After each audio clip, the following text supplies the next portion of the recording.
Hi, as we delve into chapter 2 right here, we're going to begin to work on proofs, which is a very good test of your understanding of the definitions you've learned so far, and also your logical, how good is your logic and being able to justify steps and things that we talk about here.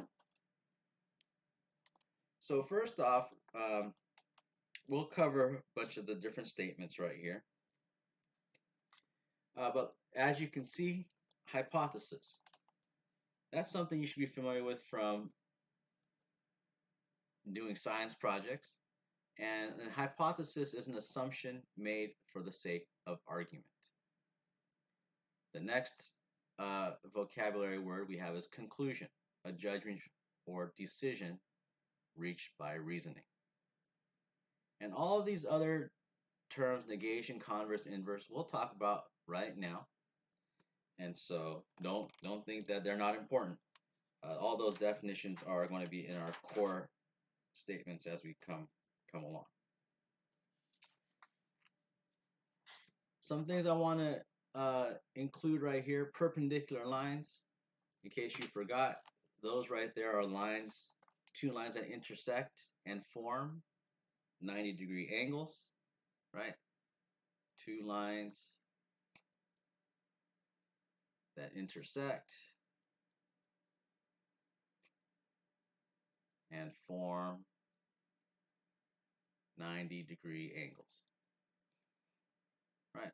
So they'll look something like that, and you'll have the right angle.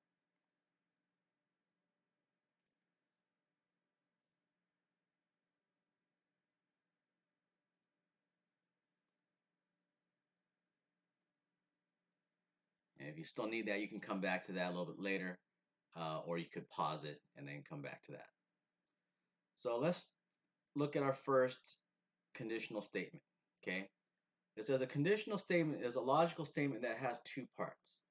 A hypothesis, which we will notate with the value or variable p, and a conclusion, which we notate as with the variable q.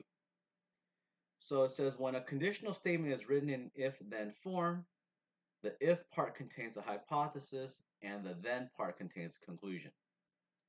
So we're always going to start a statement, if we're making a conditional if-then statement, with if something, something, something, comma, then something, something, something.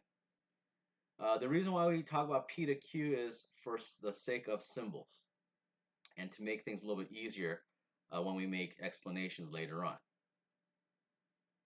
So when you see P with the arrow Q, that means P implies Q. I start off.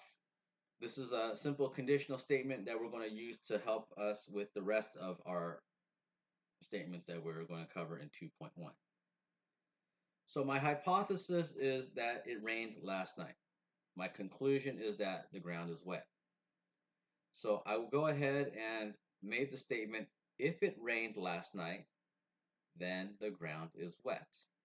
That is our simple conditional statement we are going to start off with. Okay. So now, our next type of statement is the negation. That is the opposite statement of the original statement, okay? To negate something is to always go the opposite of it, or to be negative.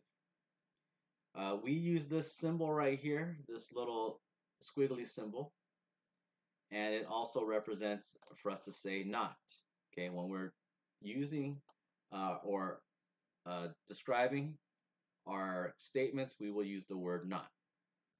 So if we're looking at our first conditional statement, if it rained last night, the opposite of it would be if it did not rain last night, then the ground is not wet. Okay, that would be the simple way for us to come up with our next statement right there. All right, so once again, with negation or the opposite, it will be using the word not. So if it did not rain last night, then the ground is not wet.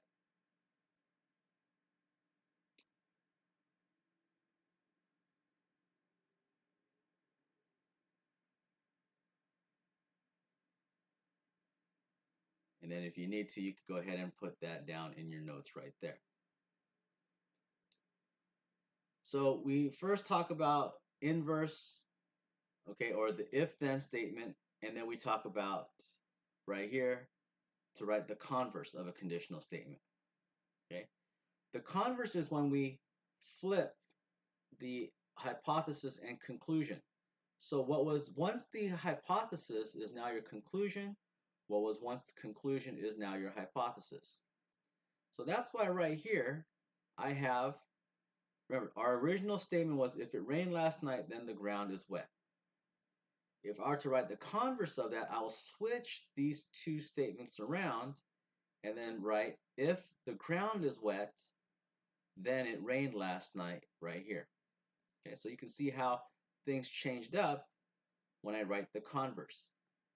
And they show you Q to P, right? It will start at P to Q, or P implies Q. Now Q implies P in the converse statement. Next up is the inverse. To write the inverse is to negate both. So if I were to negate things, I will take the original statement because P implies Q. So I'm going to look at this. If it rained last night, then the ground is wet. I'll negate that or write the inverse of it and say, if it did not rain last night, then the ground is not wet. And there you have it right here.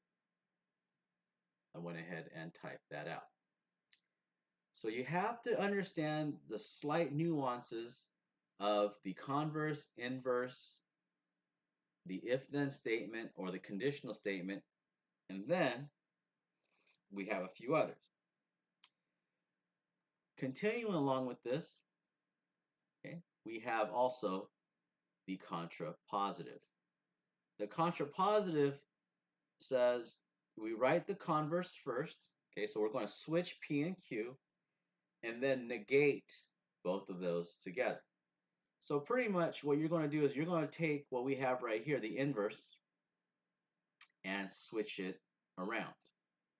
Okay, so right here for the contrapositive, if the ground is not wet, then it did not rain last night. You can't just stick not and think that the sentence will make sense. You do have to be a little bit creative or understand, use your English and what you guys have been learning in your English classes to make a proper sentence. So we start off, we have our if-then statement, and then we take the converse of it, right? And then you add the not or the negation, and that is your contrapositive statement.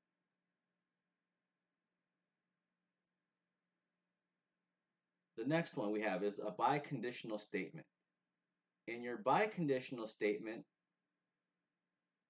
is when a conditional statement and its converse are both true, and you can write them as a single statement, okay? And you will use the term if and only if. Okay, so both the conditional statement and the converse statement must be true. You'll realize the more we work on these different types of statements that they are not always true, okay? Think about this. If I have a conditional statement, all right, and it says, if the sun is out, it's hot outside. Okay, and if I take the converse and I say, well, if it's hot outside, then the sun is out. Okay, well, that one right there would be both true statements. So we could go ahead and say, all right, biconditional statement. If it's hot outside or if the sun is out, if and only if it's if and only if it's hot outside, if and only if the sun is out. Okay, so it makes sense, right? It's only going to be hot if the sun is out. If the sun is not out, it may not be very hot. Now, depending on obviously where you live, but let's just say in California.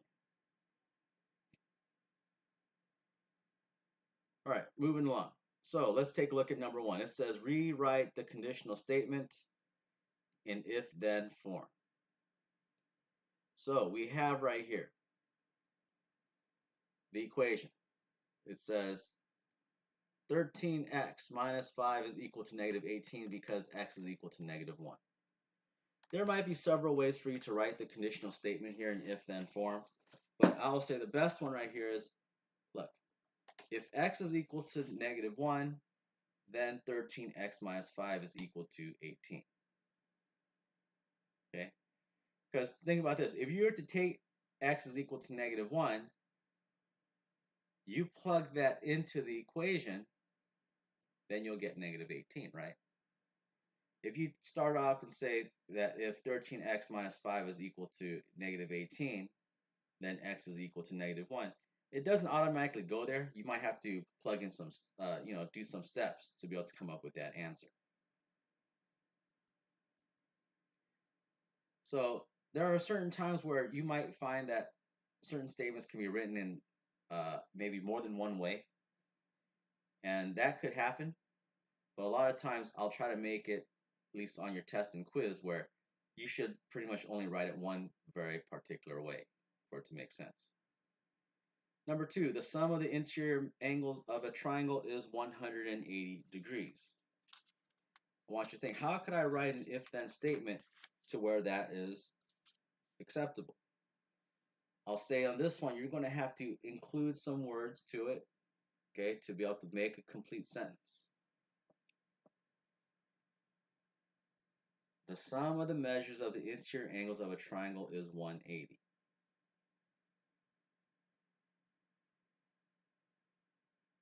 All right. Hopefully you maybe thought of it. I have right here. If a polygon is a triangle, right? Because remember, we noted in chapter 1, talked about triangle is three-sided figure. Then the measures of its interior is 180 degrees. So if you don't know that, now you do.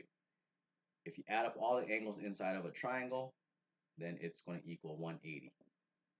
No more, no less. Only 180. All right, next up, let's take a look at number 3. They want you to write right here. They give you P, which is your hypothesis, Q is your conclusion. And they want you to start off, write a conditional statement, write the converse, write the inverse, and the contrapositive in words. Right? And we're going to figure out if they're all true and false. This right here takes some time. I'll go through it, but I would say I'll recommend you pause and then take a look at each and every one. Remember, our if-then statement is we just pretty much take the hypothesis and conclusion and write our statement. Easiest way I would say is, look, if quadrilateral ABCD is a rectangle, then the sum of the angle measures is 360 degrees. There's your conditional statement. When it comes to the converse, remember, we will switch the hypothesis and conclusion around. So we're going to go ahead and have the conclusion come first and say, if the sum of the angle measures is 360 degrees, then the quadrilateral ABC is a rectangle. There's your converse. Okay. Next up, we have the inverse, which is your if-then statement, but we're going to negate it. We simply negate things once again by using the word not.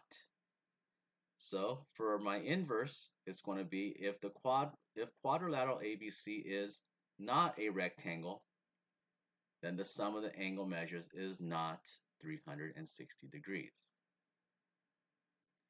And then the contrapositive statement is going to be the negation of your converse. So if you look at the converse statement, you're going to go ahead and negate that.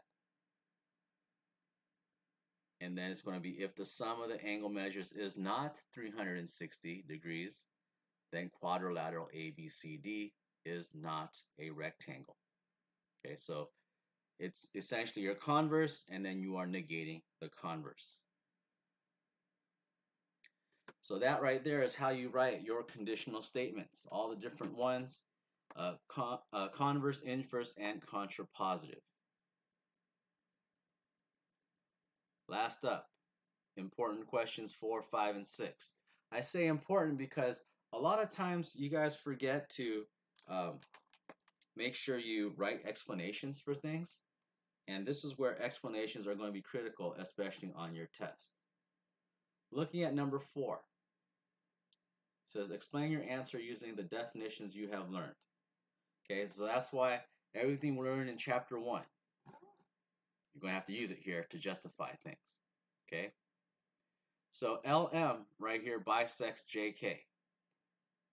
So I'm looking at right here at our diagram, I've got LM and JK. And we want to figure out, is that a true statement? If you said, and you are thinking true, then you're correct. Why?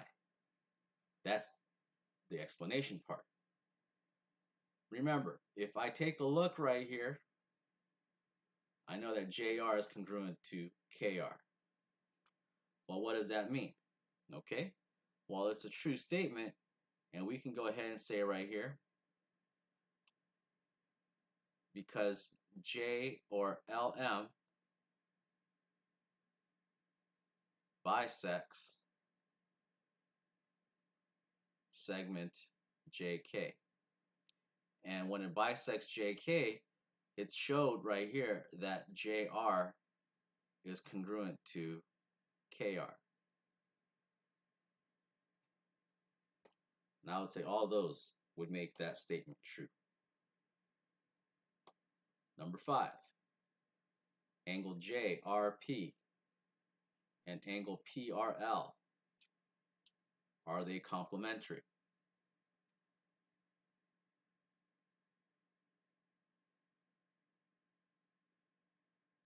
That right there is false. The reason it's false is because there is not enough information, okay? You cannot assume that just because it may look like a right angle that it is. All right, so there's not enough information.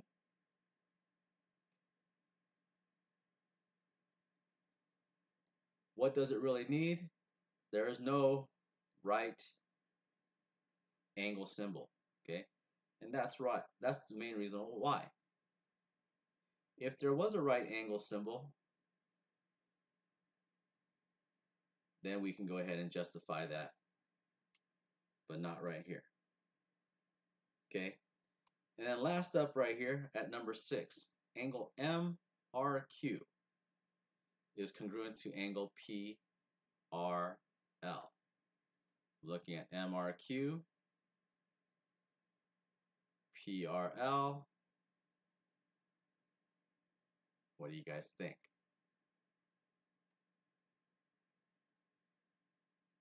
This is another true statement.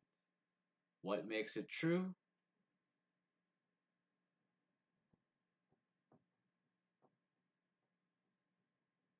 We got vertical angles. And remember, vertical angles are congruent. All right? We have two lines that intersect, and those two angles are formed, and they're opposite of each other. And there you have it, section 2.1.